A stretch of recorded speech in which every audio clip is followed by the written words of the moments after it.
Isso. Graça e paz. Boa tarde a todos. Nós vamos dar início ao estudo da Palavra de Deus hoje. E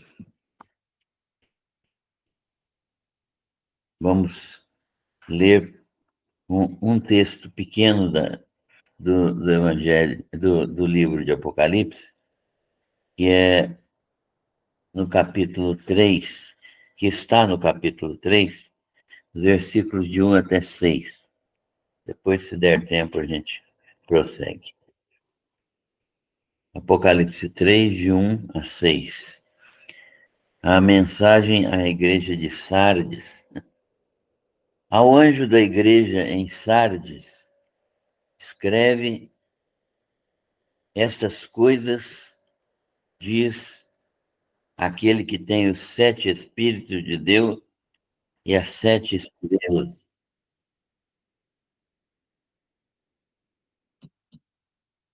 Conheço as tuas obras, que tens nome de que vives e estás morto. Sê vigilante e consolida o resto que estava para morrer, porque não tenho achado íntegras as tuas obras na presença do meu Deus. Lembra-te, pois, de como tens recebido e ouvido, guarda-o e arrepende-te, porquanto se não vigiares, verei como ladrão, e não conhecerás de modo algum em que hora virei contra ti. Tens, contudo, em Sardes poucas pessoas que não contaminaram as suas vestiduras e andarão de branco junto comigo, pois são dignas. O vencedor será assim vestido de vestiduras brancas, e de modo nenhum apagarei o seu nome do livro da vida. Pelo contrário, confessarei o seu nome diante de meu Pai e diante dos seus anjos. Quem tem ouvidos, ouça o que o Espírito diz às igrejas.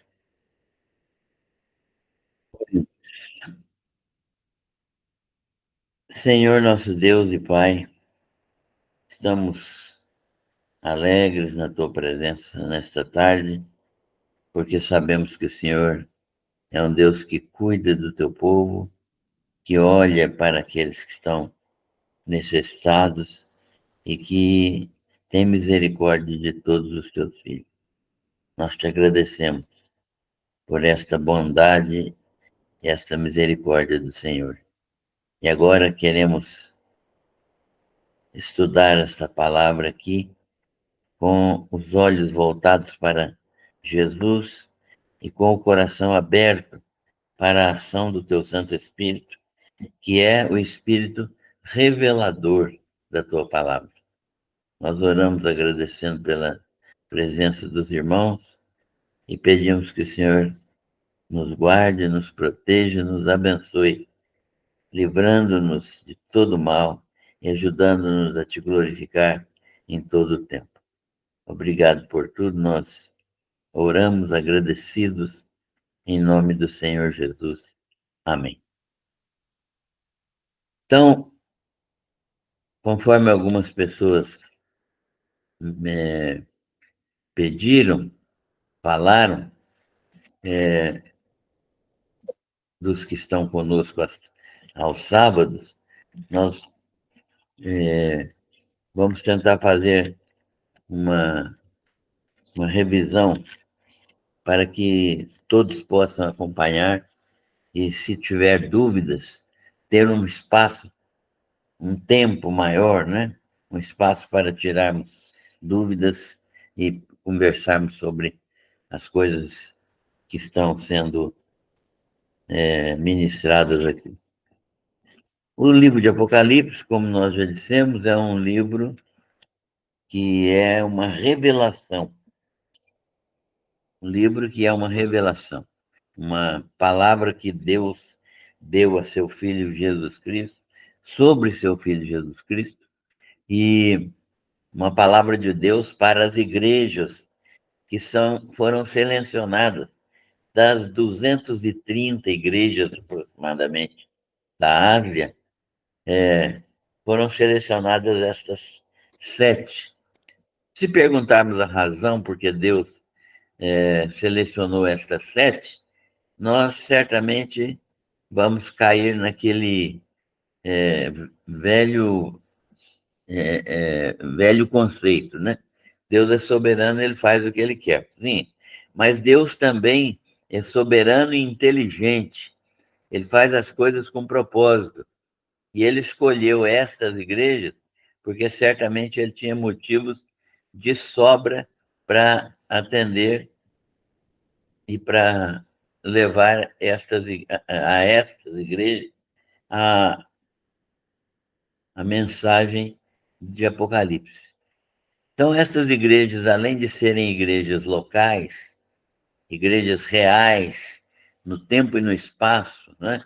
Igrejas que existiram e que tinham uma missão e que tinham uma atividade e que glorificavam a Deus e que estavam ali também evangelizando outros povos, essas igrejas com essas características, elas existiram e elas também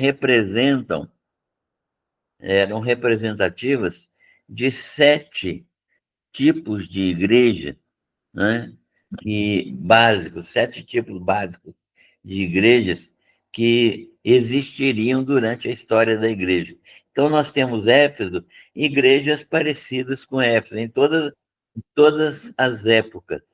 Nós temos igrejas parecidas com a igreja de Éfeso. E,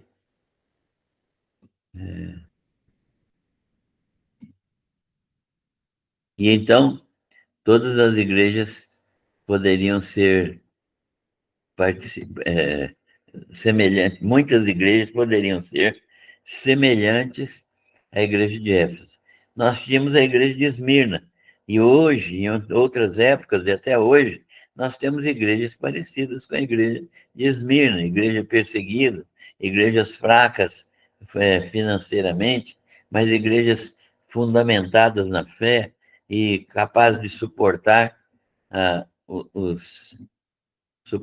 até mesmo as perseguições, a morte, etc. Então, nós temos igrejas parecidas com Pérgamo, né? Igrejas que tiveram se deixaram influenciar pelos governantes, né? Em todas as épocas nós tivemos isso. Aliás, a Igreja Católica é um exemplo típico disso, né? Igreja que foi influenciada pelo Império Romano, né? Foi influenciada principalmente por Constantino.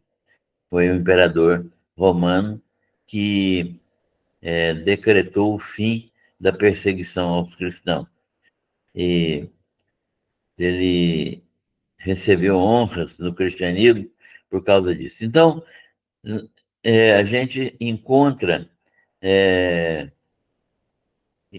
sempre igrejas semelhantes a estas que estão registradas no livro de Apocalipse.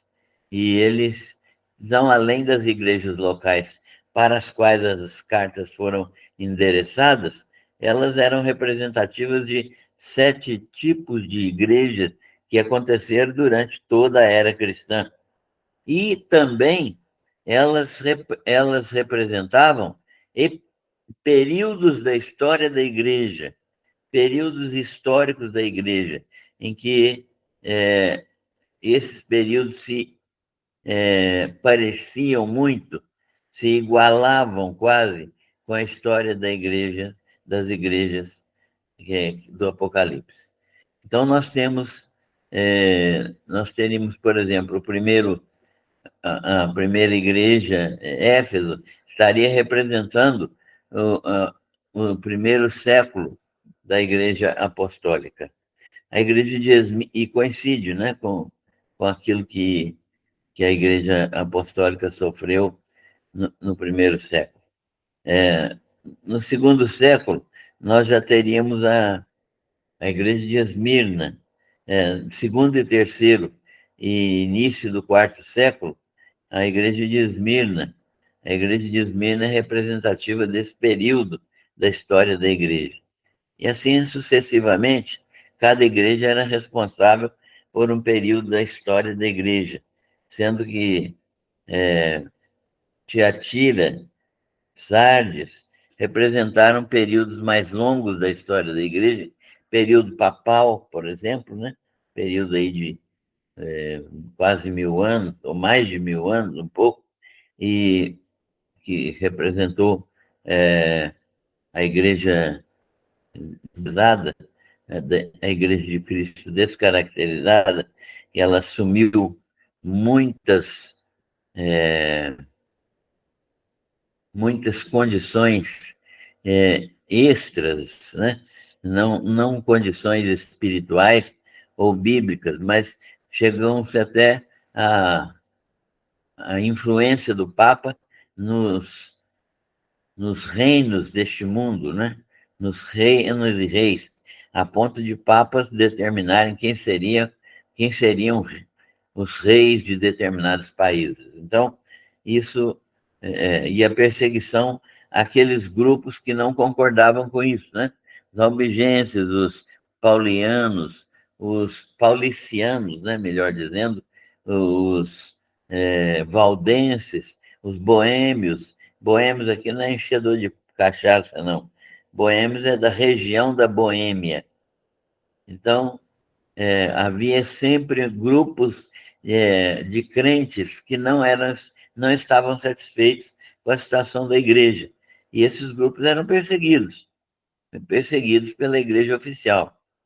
Então, nós vemos que, realmente, quando Deus escolheu estas 7 igrejas, ele escolheu com perfeição para que tanto elas fossem as igrejas que tivessem essas características lá no primeiro século, como a representativa de todas as igrejas de todos os tempos que tivessem tais características e igrejas que representassem também períodos da história da igreja, de modo que se pudesse dividir o período da história da igreja em 7 outros períodos menores, né?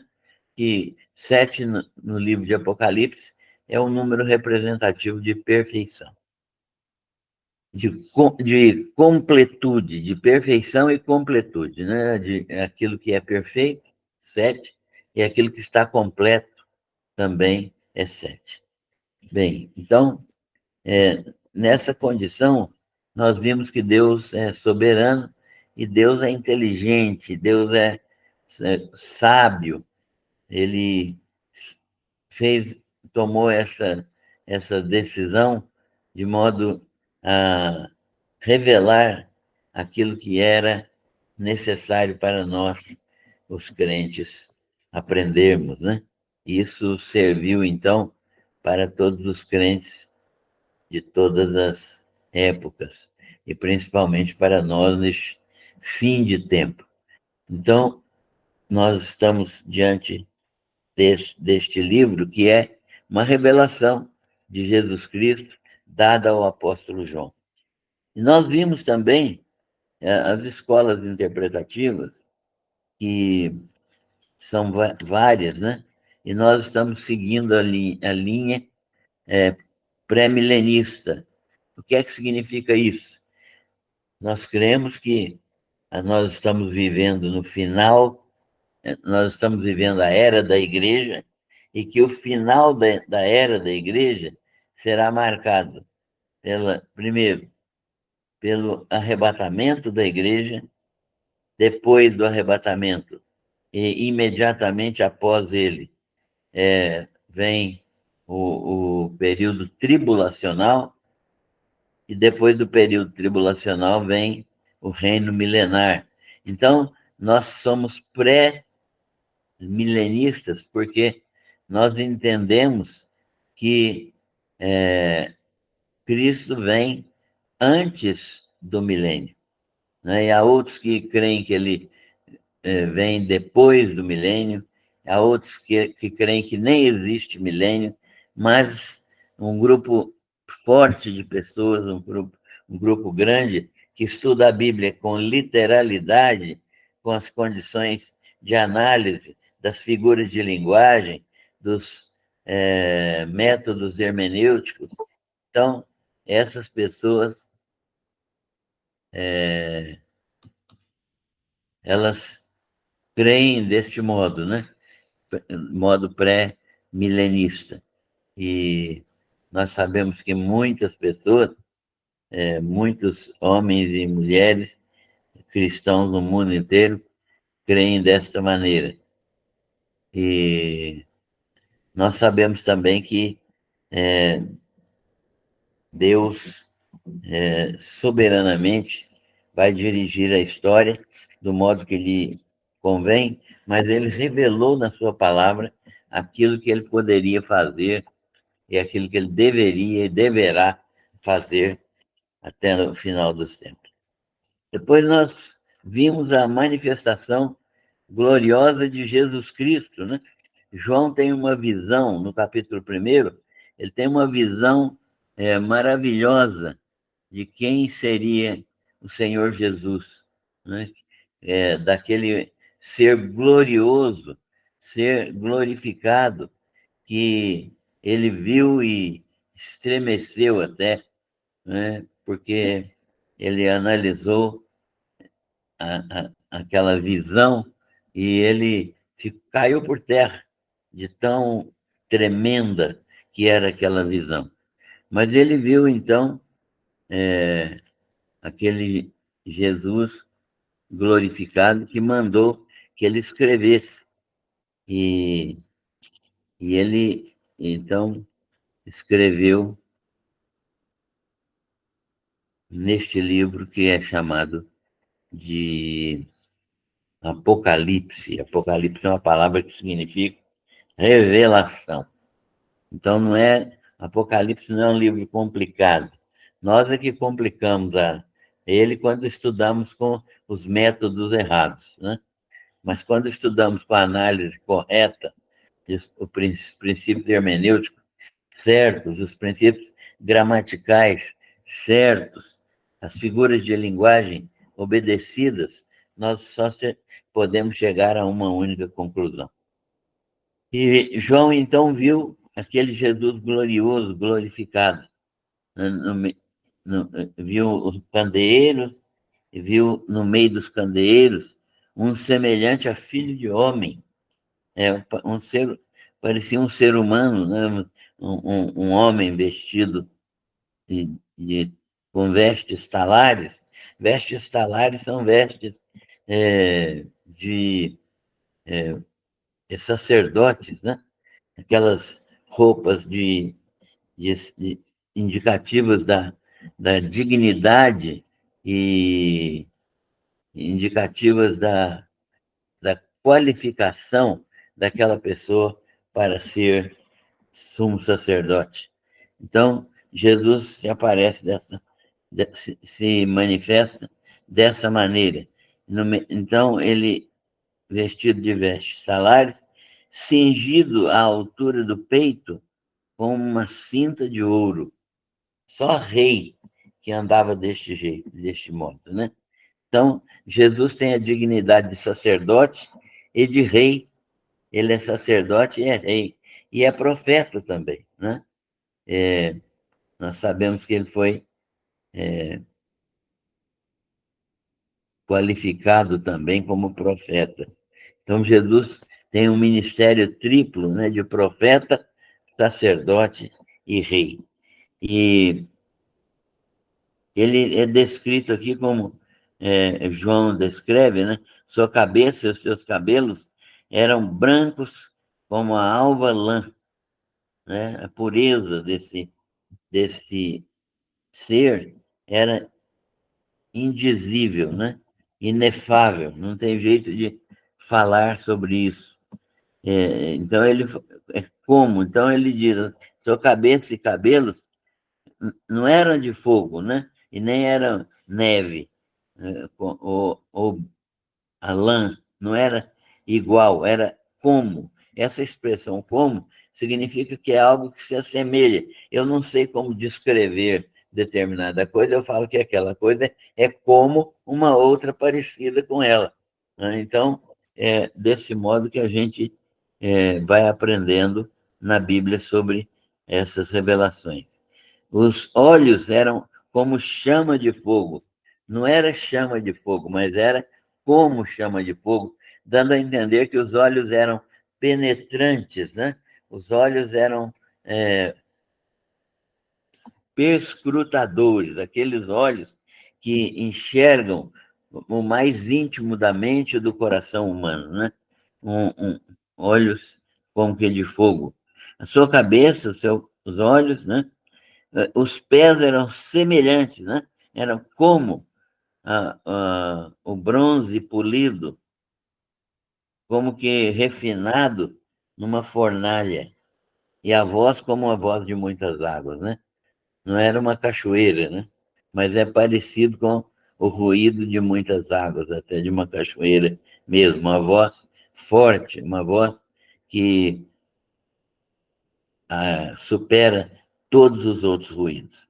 Tinha na mão direita 7 estrelas, e da boca dele saía uma espada de 2 gumes, né? É claro que essa espada de 2 gumes também é a sua própria palavra, né? Que, como está escrito em Hebreus, ela é uma palavra ela é uma espada que penetra até a divisão da alma e do espírito, né? Então, é uma afiada espada de 2 gumes. O seu rosto brilhava como o sol na sua força, né? Ao meio-dia, o sol brilhante.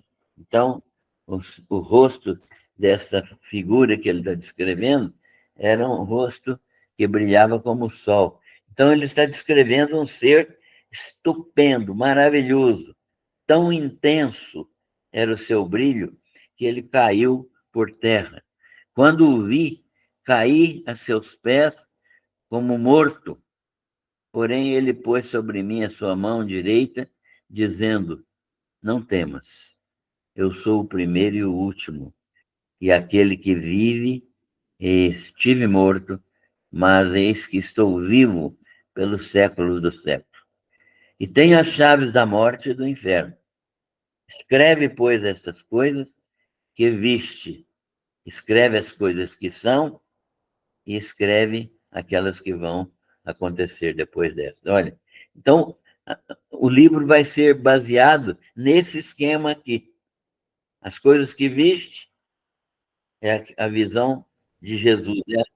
Esta visão aqui esta visão aqui maravilhosa que ele está tendo, né? Esta visão aqui é as coisas que viste.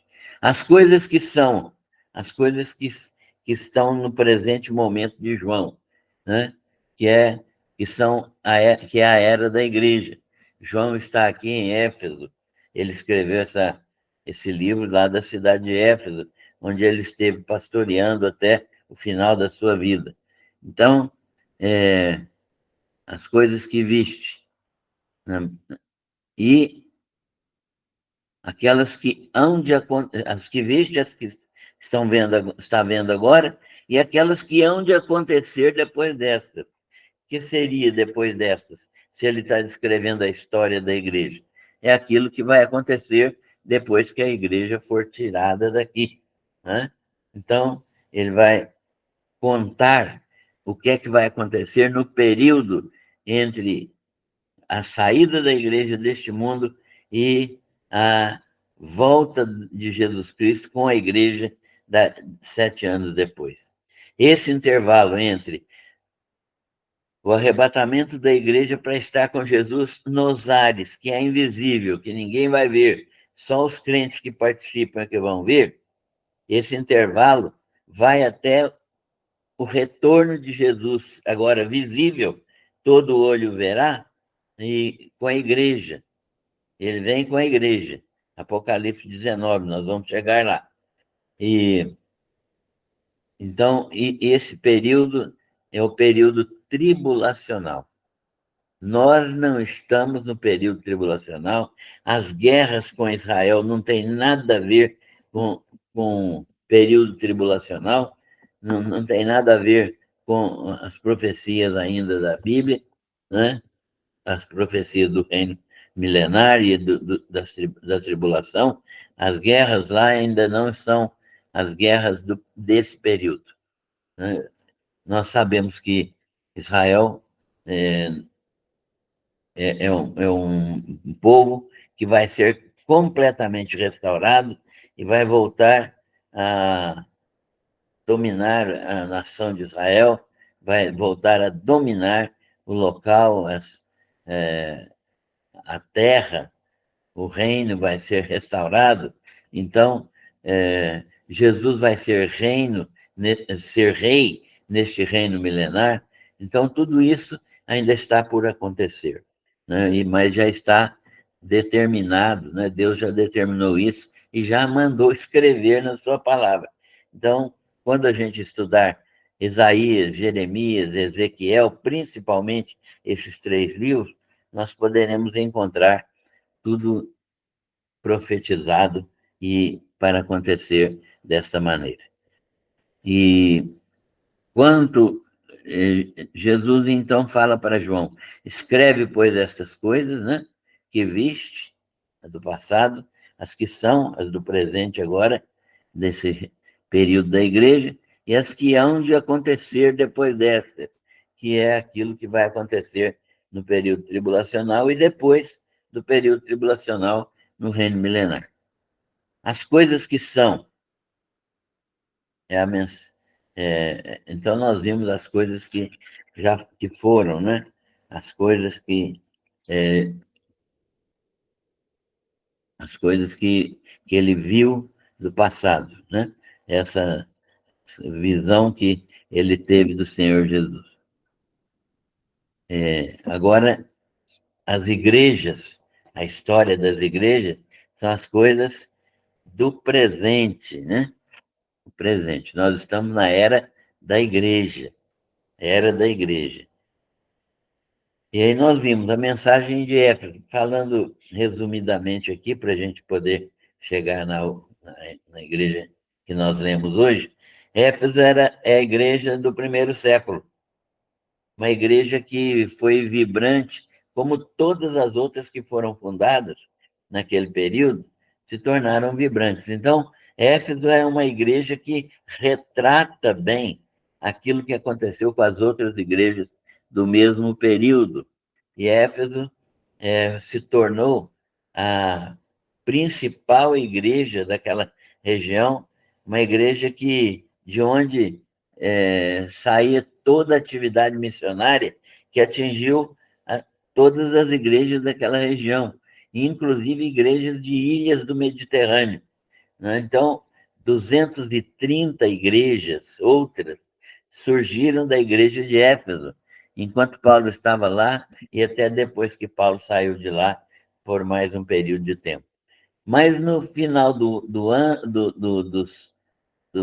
século, a igreja de Éfeso já estava esfriando. Ela continuava ativa, ela continuava fazendo coisas, obras, continuava fazendo as obras que ela queria fazer, mas a relação com Deus, com Jesus Cristo, estava esfriando, né? Então era quase tudo mecânico, era quase tudo religioso, né? Mas sem uma verdadeira comunhão com Deus, com Jesus. Então, Jesus fala com ela assim, ó: tenho, porém, eu sei das tuas obras, daquilo que vocês fizeram, daquilo que vocês são capazes de realizar. Eu conheço as obras de vocês, a perseverança de vocês, e que não podem suportar homens maus, e que também vocês puseram à prova aqueles que se dizem profetas, apóstolos, e não são. Mas vocês estão perseverando na doutrina, mas eu tenho contra vocês que vocês perderam o primeiro amor. Estão doutrinariamente corretos. É uma doutrina ortodoxa, é uma doutrina boa, é uma doutrina pura, mas não tem mais vibração, não tem amor a Deus, né? Fazem as coisas para defender uma posição, para defender a igreja, né? Para dizer que é uma igreja correta. Então, muitas vezes, isso pode estar acontecendo, e já aconteceu, e vai continuar acontecendo em muitas igrejas do mundo no decorrer da história. Então, essa igreja de Éfeso é chamada a atenção, né, para que ela volte a ser aquilo que ela era, né? Escreve estas coisas que viste e as que são, né? Não, isso é uma ordem para João, né? Para a igreja de Éfeso, tenho, porém, contra ti que abandonaste o teu primeiro amor. Lembra-te, pois, de onde caíste, arrepende-te e volte à prática das primeiras obras. Ou seja, não é tão importante você ficar defendendo a organização da igreja, embora toda a igreja precise de organização, mas você precisa defender o amor a Deus. A igreja existe para amar a Deus, para obedecer a Deus, para agradar o coração de Deus. É para isso que a igreja existe.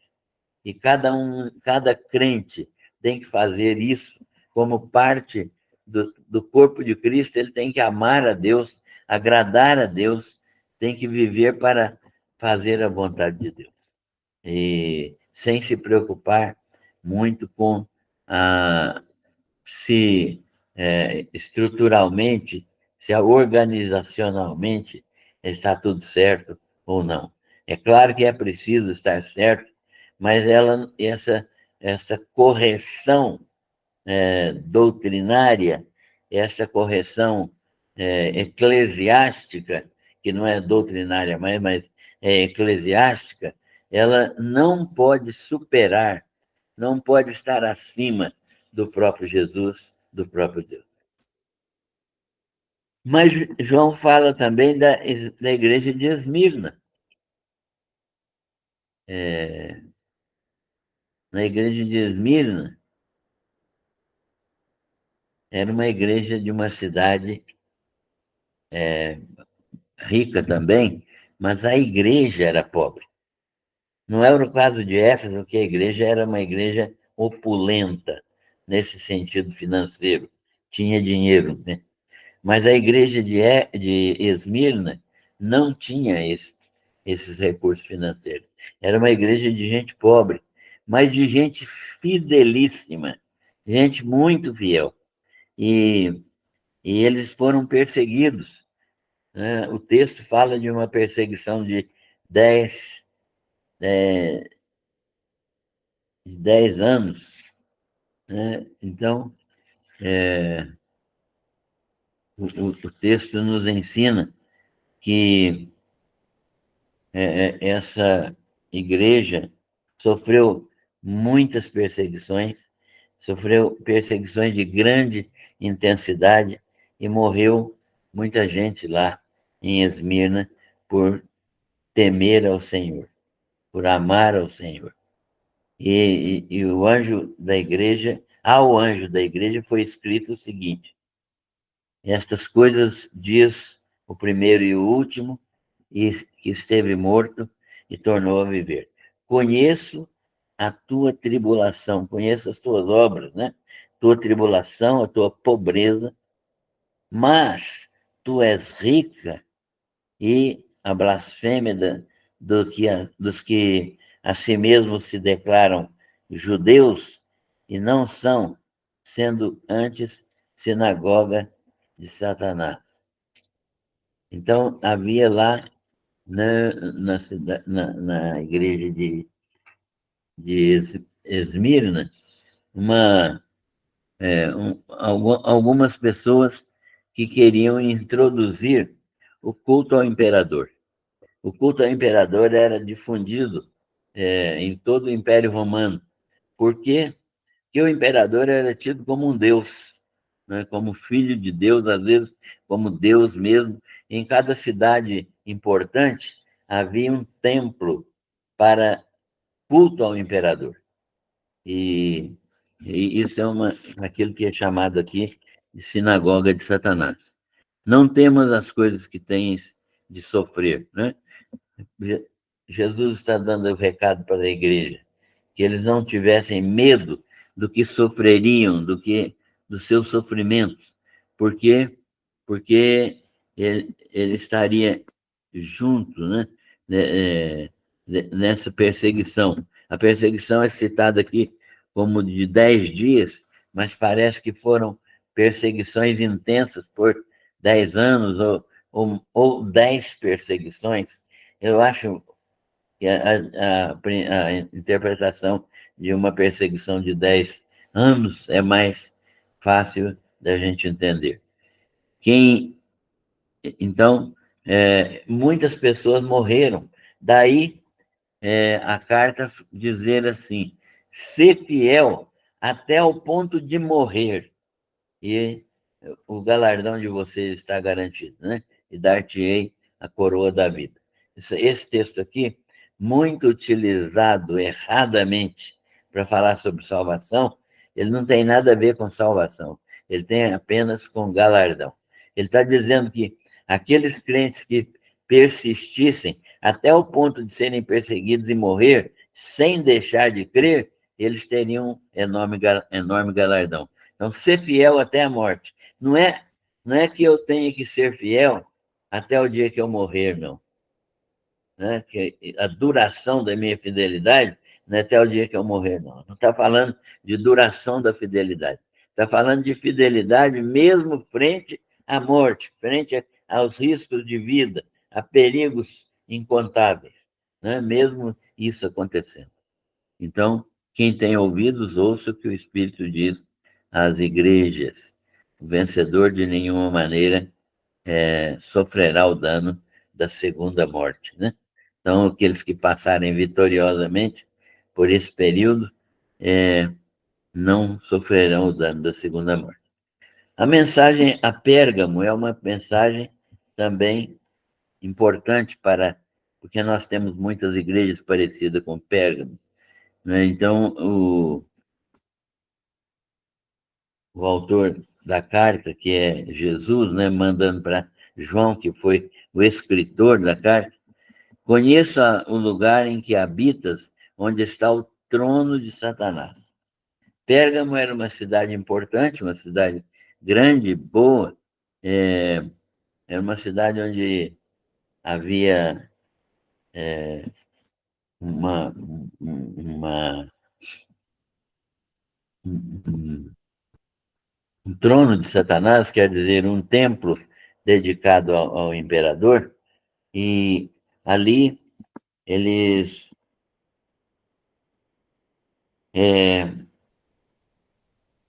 viviam adorando deuses e o imperador, né? E muita gente queria introduzir na igreja, porque não queriam abrir mão do culto ao imperador, que era muito forte em Pérgamo, e no culto a Zeus também, do panteão grego, né? Era um rei, um deus do panteão grego, que tinha um templo na cidade de Pérgamo. E ali aconteceu que eles estavam ensinando, havia ali pessoas que ensinavam a doutrina de Balaão. A doutrina de Balaão aqui é aquela que Balaque, rei dos Moabitas, alugou Balaão como profeta para fazer o povo de Israel pecar e ser destruído, né? Então, ele armava ciladas diante do povo de Israel induzindo os homens de Israel a se casarem com as mulheres moabitas e a se prostituírem com elas, deixando muitas vezes seus casamentos ou seus relacionamentos com as mulheres hebreias. E nisso havia introdução do culto a Baal, né? O culto a Baal dentro dos arraiais de Israel. Então, Moisés teve que lutar contra isso. E o autor está dizendo aqui exatamente isso, né? Que havia aqui na cidade de Pérgamo, na igreja, pessoas que estavam introduzindo esta doutrina errada. Então, o texto diz assim: portanto, arrepende-te e, se não, venho a ti sem demora e contra eles pelejarei com a espada da minha boca. Ou seja, vai usar a própria palavra de Deus, que é uma espada de dois gumes, para lidar com essas pessoas que não deixam de cultuar cultuar o imperador e Zeus na igreja na igreja de Pérgamo. Na igreja de Tiatira, havia também uma, uma, uma situação, vamos dizer assim, de falta falta de orientação correta do ensino. Não havia um ensino fundamentado na palavra de Deus, e havia uma mulher lá que se autonomeou profetisa, e ela recebeu o cognome de Jezabel. E essa Jezabel, a si mesma, se declarou profetisa, e ela ensinava aquilo do mesmo modo que o, a doutrina de Balaão também era presente ali naquela igreja. Jezabel ensinava e seduzia os crentes daquela igreja a praticarem a prostituição e a comerem coisas sacrificadas a ídolos. Isto é, pecado de prostituição e pecado de idolatria com mais do que idolatria, com apostasia, né? Comendo as coisas sacrificadas a ídolos. Então, Deus fala contra essa igreja, e nós temos isso aí no meio católico romano ainda, até hoje, né? Nós temos esse tipo de situação no meio, no meio do catolicismo romano. Depois nós falamos, então, nós lemos sobre a mensagem de Sardes, que é essa que nós vamos falar agora. Sardes era uma cidade, capital do antigo reino da Lídia. A Lídia foi um reino na Ásia, um reino muito antigo, que é mencionado na história e que é um reino importante do ponto de vista estratégico e do ponto de vista geográfico, né? Era um reino muito importante. E situado, a cidade de Sardes situava-se mais ou menos a 50 quilômetros, 48 quilômetros de Tiatira. E o culto ali ao imperador era muito forte, o culto ao imperador. E era uma igreja, portanto, desprovida de poder espiritual, né? E as pessoas que estavam ali, estavam contaminadas por esse culto. Então, ele diz ao anjo da igreja em Sardes, escreve estas coisas, diz aquele que tem os 7 Espíritos de Deus e as 7 estrelas. É Jesus, né? 7 Espíritos de Deus e as 7 estrelas. 7 Espíritos de Deus não quer dizer que Deus tenha 7 Espíritos, não. O Espírito Santo é só um, mas fala da plenitude desse Espírito, quando fala 7 Espíritos. Mas em Isaías, nós encontramos uma manifestação que fala a respeito dos 7 Espíritos de Deus, né? Aquele que Jesus ia ser cheio, plenamente cheio desse Espírito Santo, com todas as funções plenas, com todas as funções desenvolvidas para glorificar a Deus na sua obra, né? Então, o culto ao imperador é muito intenso ali naquela cidade. E aí Deus fala com eles, né? Conheça as tuas obras, que tens nome de que vives, mas estás morto. Uma igreja morta. A igreja de Éfeso não estava morta, ela estava apenas esquecida do primeiro amor. As outras igrejas também não estavam mortas, havia uma parcela de pessoas que estava fora do padrão, mas havia um grupo grande que estava dentro do padrão. Mas aqui não, a mensagem à igreja de Sardes é que a igreja está morta. Conheça as tuas obras, que tens nome de quem vive, mas estás morta. Sê vigilante e consolida o resto que estava para morrer. Ou seja, aquelas pessoas que estavam caminhando no mesmo sentido da igreja, é um resto, um resíduo.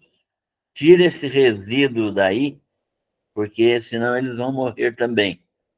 Então, essa mensagem a Sardes aqui é uma mensagem que é identificada como o tempo da Reforma Protestante, né? Então, o resíduo que estava para morrer seriam aqueles que aderiram à Reforma Protestante, né? Conheça as tuas obras, sê vigilante e consolida o restante que estava para morrer, porque não tenho achado íntegras as tuas obras na presença do meu Deus. Lembra-te, pois, de como tens recebido e ouvido, guarda-o e arrepende-te, porquanto, se não vigiares, virei como ladrão e não conhecerás de modo algum em que hora virei contra ti. Tens, contudo, em Sardes umas poucas pessoas que não contaminaram as suas vestiduras. É esse povo aí que é o resíduo que tem que ser tirado daí, né? Contaminando as suas vestiduras, eles não contaminaram. E andando de branco junto comigo, né? Andar de branco significa levar uma vida pura. E por isso eles vão ficar comigo, porque eles são dignos. São dignos.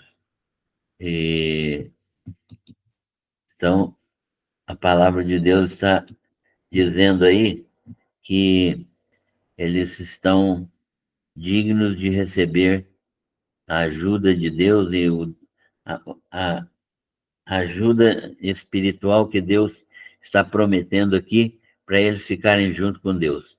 E quem sair, então, que for vencedor, né, que sair da igreja contaminada, o vencedor será assim vestido de vestiduras brancas, e de modo nenhum apagarei o seu nome do livro da vida, pois, pelo contrário, confessarei o seu nome diante de meu Pai e diante dos meus anjos, dos seus anjos.